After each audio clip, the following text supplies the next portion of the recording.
Going on here to content standard F4.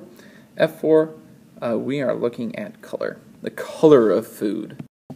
And then actually we'll do F5 as a separate little podcast though, but that is on, just so you know, on GMOs, genetically modified foods, or genetically modified organisms, if we want to use the terminology there, correct? So quick definitions here of what a dye is and what a pigment is. So a lot of definitions here in our options, but that's just what a lot of the options are, is memorization and some definitions that we need to remember. So we do need to distinguish between what we call a dye and what we call a pigment. And even though we use those as very, very similar terms, a pigment is natural. It's the natural coloration of the food found in the cells of the plants and animals. Separate then from a dye. A dye is, well, it's actually dyed. It's a food-grade synthetic water-soluble colorant. Well, important thing is it's synthetic, and if it's food-grade water-soluble, that means you eat it in that food. So a dye is added to a food to give it a nice color, an appetizing color. Pigment is what's naturally there.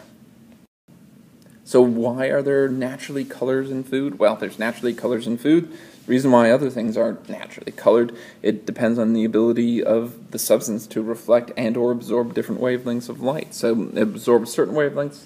The ones that it reflects are the color it is. The one that it absorbs are the ones that you do not see. So true with all colors, food being really no different than our normal explanation here of colors in pigments.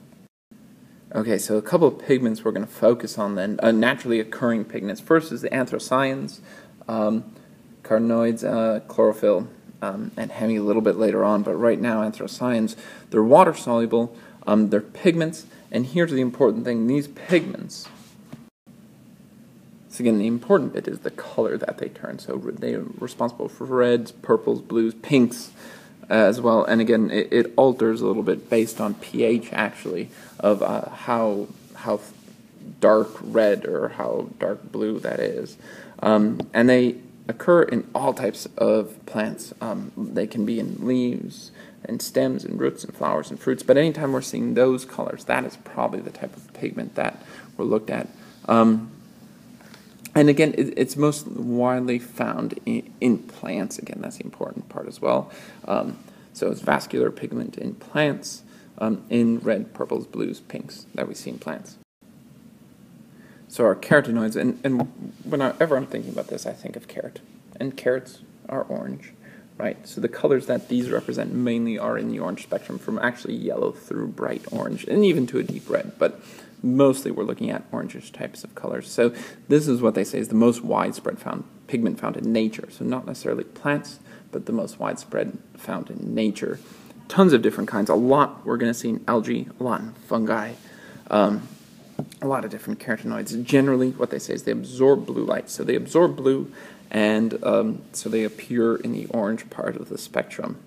And what they do is they absorb light for use in photosynthesis. So they help algae and fungi photosynthesize, and they protect their chlorophyll from photo damage. But again, main thing is carotenoids are orange, most widespread found in nature, and they absorb blue light are probably the keys we want to be thinking about. And this is just a diagram of some algae growing around this thermal lake here, so it's really warm, and all the algae growing around are have carotenoids in them, and they appear that orange to the pale yellow color on the edge.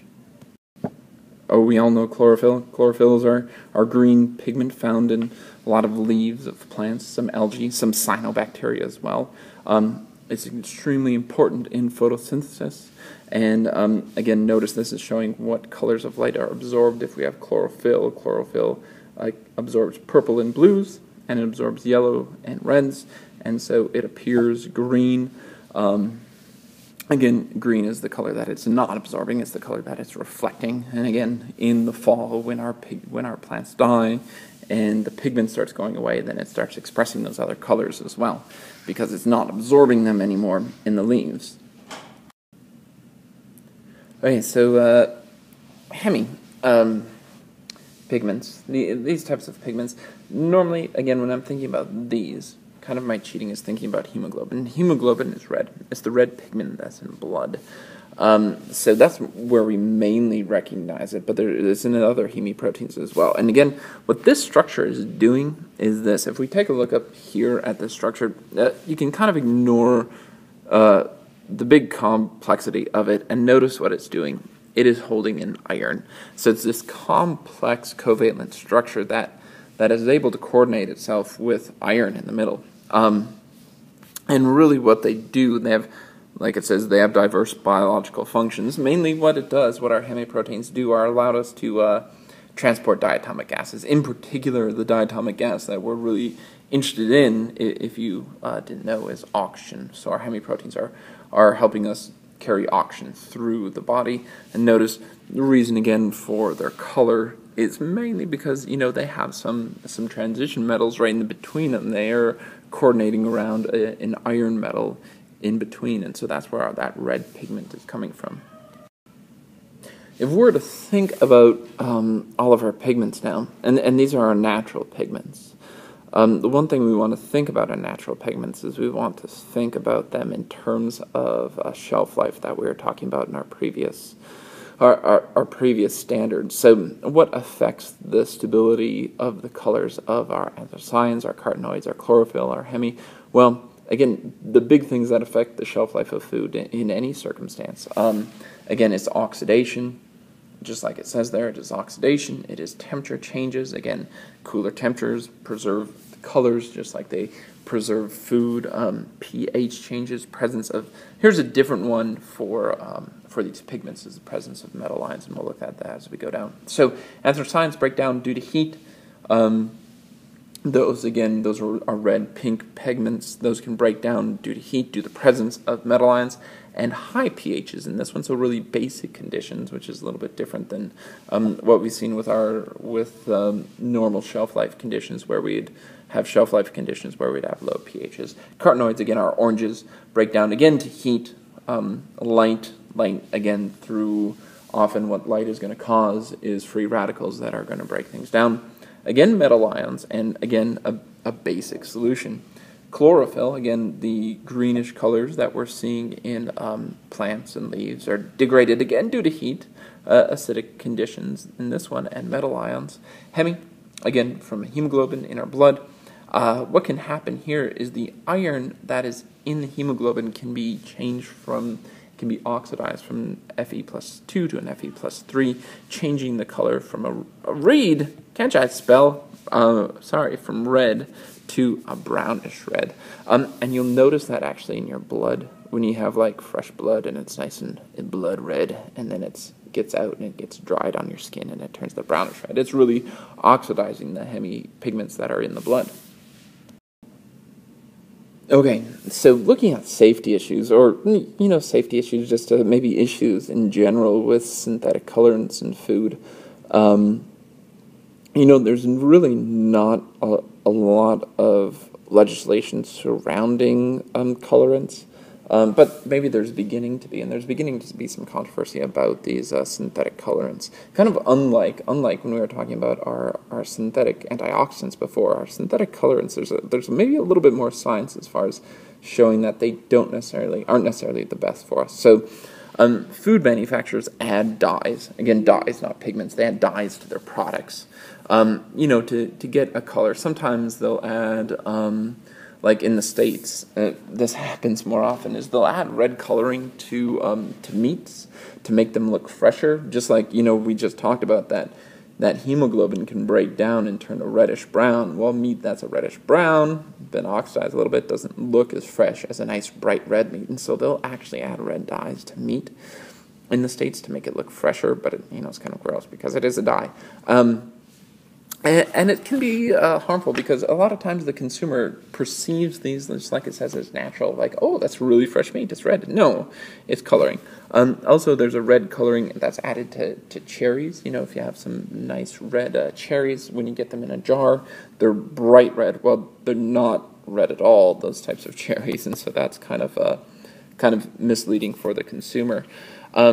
So, again, there's other natural foods that are actually dyed to hide the natural variations in colors. A lot of oranges aren't as orange as they look. They're actually colored.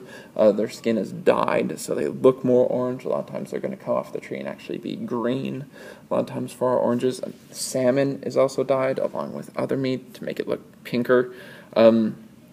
Because again, in nature, things aren't perfectly uniform in color, and a lot of times the consumer kind of expects them to be. Or, you can kind of argue which way that goes, whether they've produced things that way and now we expect them, or if people chose products that were certain colors and then the industry tried to move to meet that demand. However, the important thing here is that there have been studies now that show some synthetic preservatives and more. Oh, I guess it's time to go. You're done. We're done with this. Ignore the bell. Keep listening. That artificial coloring agents can aggravate hyperactivity.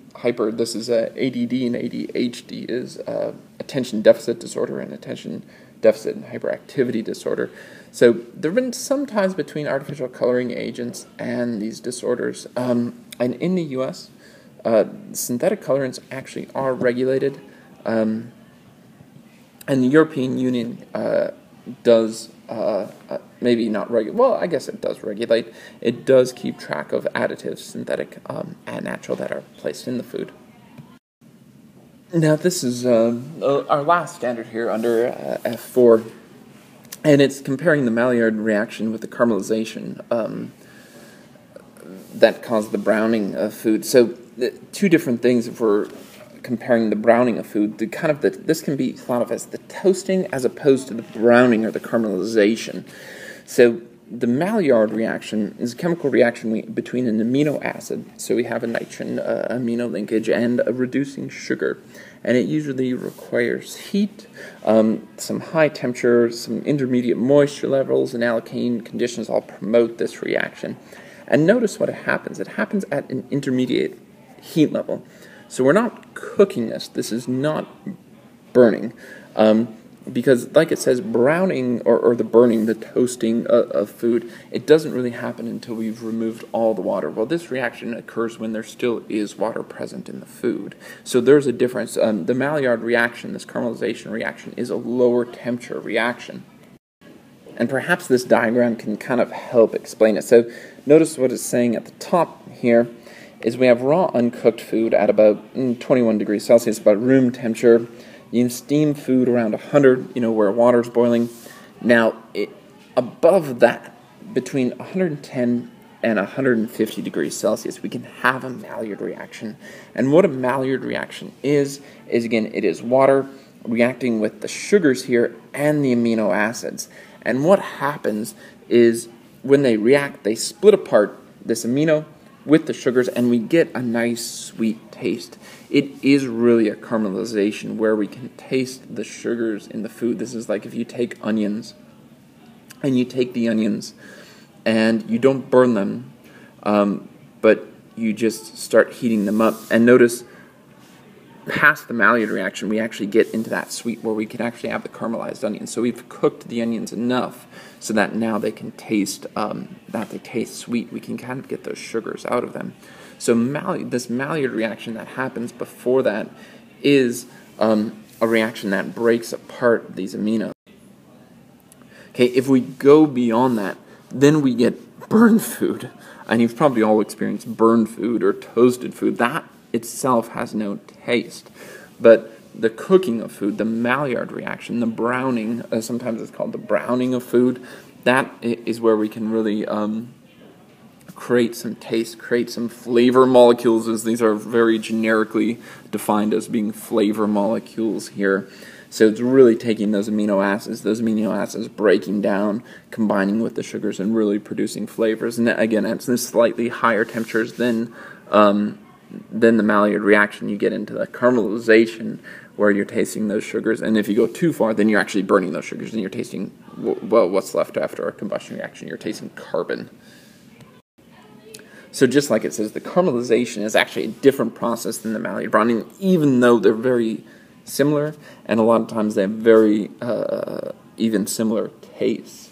So they can look similar, they can taste similar, but the browning of sugar And again, this is used mainly with actual sugar and sugars that are there. This is primarily happening when we have disaccharides, sucrose, and it's breaking down into fructose and glucose that we taste. And notice what it says about caramelization. That is generally lowest and near neutral acidity, and it's accelerated. It can be accelerated when we have acidic or extremely basic conditions, actually. So caramelization is actually a little, you can kind of think of it just like this, that former chart was showing, is that you first go through a phase where you can get some more intense flavors out of food when you're cooking them at those low temperatures. You go a little bit beyond, and then you get that caramelization process of the sugars where you're breaking down the sucrose into the fructose and glucose, and beyond that, that's when, we end up entering into the burning phase of food.